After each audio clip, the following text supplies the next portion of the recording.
சென்னையில் ஹெல்மெட் அணியாமல் பயணம் செய்த நடிகர் பிரசாந்துக்கு 2000 ரூபாய் அபராதம் விதிக்கப்பட்டிருக்கிறது. அண்மை செய்தியாக பார்க்கிறோம். கூடுதல் விவரங்களோடு செய்தியாளர் கோகுல் இணைக்கிறார். கோகுல், விவரங்கள்.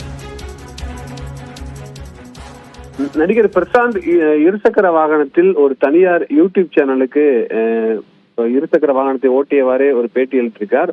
அந்த வீடியோவானது சமூக வலைதளங்களில் பரவியது. குறிப்பாக இருசக்கர வாகனத்தை ஓட்டிய நடிகர் பிரசாந்த் ஹெல்மெட் அணியாமல் இருசக்கர வாகனத்தை ஓட்டி அந்த நிகழ்ச்சிக்கு பேட்டி அளிப்பது போன்ற வீடியோவானது சமூக வலைதளங்களில் வேகமாக பரவியது. இது குறித்து பல்வேறும் இதற்கு கருத்து தெரிவித்த நிலையில் தற்பொழுது போக்குவரத்து புலனாய்வு போலீசார் இது குறித்து விசாரணை நடத்தியதில் பாண்டிபஜார் போக்குவரத்து பிரிவு போலீசார் பிரசாந்த் மீது ஹெல்மெட் அணியாமல் இருசக்கர வாகனத்தை ஓட்டியதாக வழக்கு பதிவு செய்து 2000 ரூபாய் அபராதத்தை விதித்திருக்கிறார்கள்.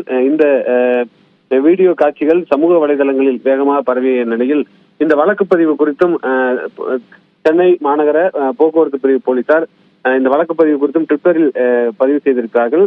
பாண்டிபஜார் போலீசார் இது குறித்து விசாரணை நடத்தி நடிகர் பிரசாந்த் மீது இந்த அபராத விதிப்பு நடவடிக்கையை மேற்கொண்டிருக்காங்க. நன்றி கோகுல், விரிவான விவரங்களுக்கு.